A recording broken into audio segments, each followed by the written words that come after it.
Once upon a time, long, long ago, two ambitious young cousins named Pablo and Bruno lived side by side in a small Italian village. The young men were best buddies and big dreamers.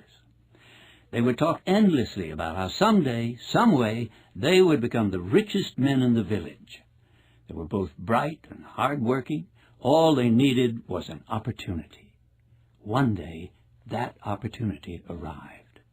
The village decided to hire two men to carry water from a nearby river to a cistern in the town square.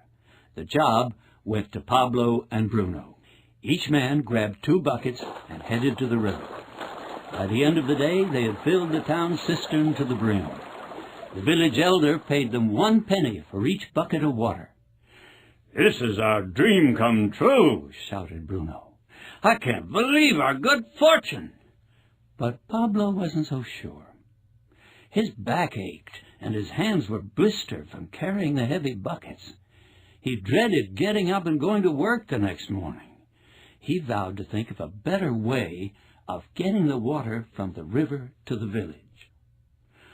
"Bruno, I have a plan," Pablo said the next morning as they grabbed their buckets and headed for the river.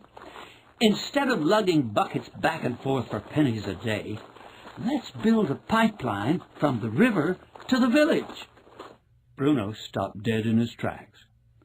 "A pipeline? Who ever heard of such a thing?" Bruno shouted. "We've got a great job, Pablo.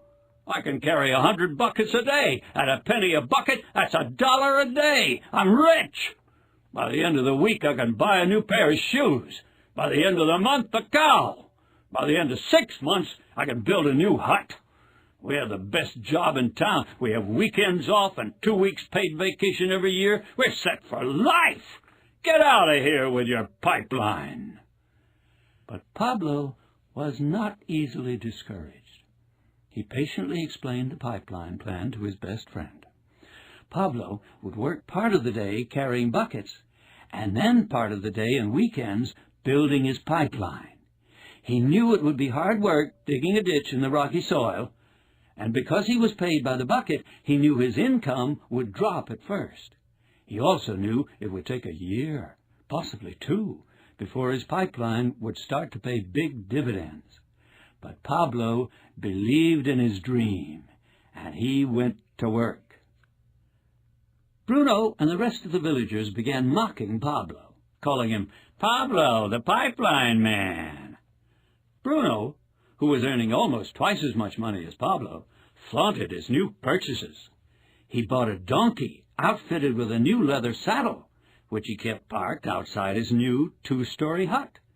He bought flashy clothes and fancy meals at the inn. The villagers called him Mr. Bruno, and they cheered when he bought rounds at the tavern and laughed loudly at his jokes. While Bruno lay in his hammock on evenings and weekends, Pablo kept digging his pipeline. The first few months, Pablo didn't have much to show for his efforts. The work was hard, even harder than Bruno's, because Pablo was working evenings and weekends too. But Pablo kept reminding himself that tomorrow's dreams are built on today's sacrifices. Day by day he dug an inch at a time. "Inch by inch, it's a cinch," he chanted to himself as he swung his pickaxe into the rocky soil. Inches turned into 1 foot, then 10 feet, then 20, 100. "Short-term pain equals long-term gain," he reminded himself as he stumbled into his humble hut, exhausted from another day's work. He measured his success by setting and meeting his daily goals, knowing that over time the results would far exceed his efforts. "Keep your eyes on the prize," he repeated over and over as he drifted off to sleep, accompanied by the sounds of laughter from the village tavern. "Keep your eyes on the prize." Days turned into months. One day, Pablo realized his pipeline was halfway finished, which meant he only had to walk half as far to fill up his buckets. Pablo used the extra time to work on his pipeline. The completion date was advancing faster and faster. During his rest breaks, Pablo watched his old friend Bruno lug buckets. Bruno's shoulders were more stooped than ever. He was hunched in pain, his steps slowed by the daily grind. Bruno was angry and sullen, resenting the fact that he was doomed to carry buckets day in and day out for the rest of his life. He began spending less time in his hammock and more time in the tavern. When the tavern patrons saw Bruno coming, they'd whisper, "Here comes Bruno, the bucket man." They'd giggle when the town drunk mimicked Bruno's stooped posture and shuffling gait. Bruno didn't buy rounds or tell jokes anymore, preferring to sit alone in a dark corner surrounded by empty bottles.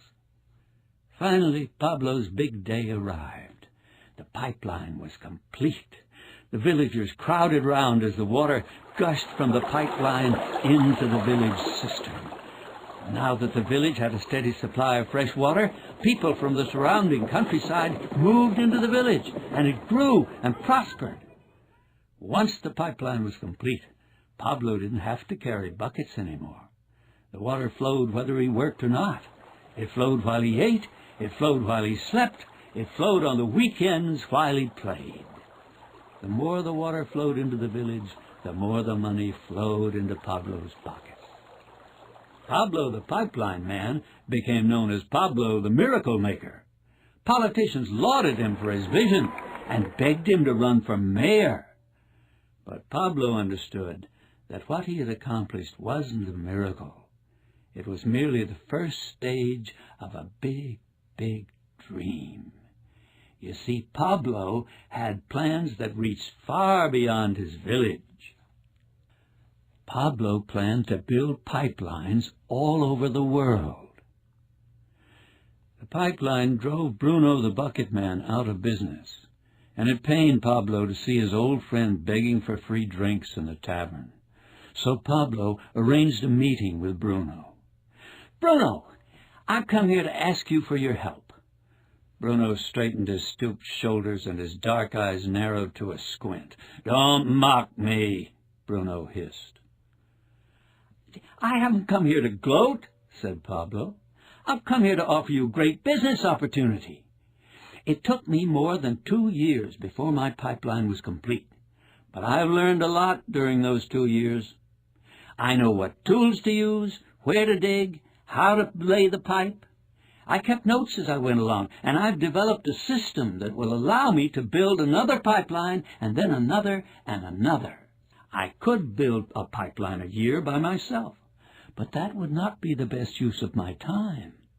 What I plan to do is to teach you and others how to build a pipeline, and then have you teach others, and have each of them teach others, until there's a pipeline to every village in the region, then a pipeline to every village in the country, and eventually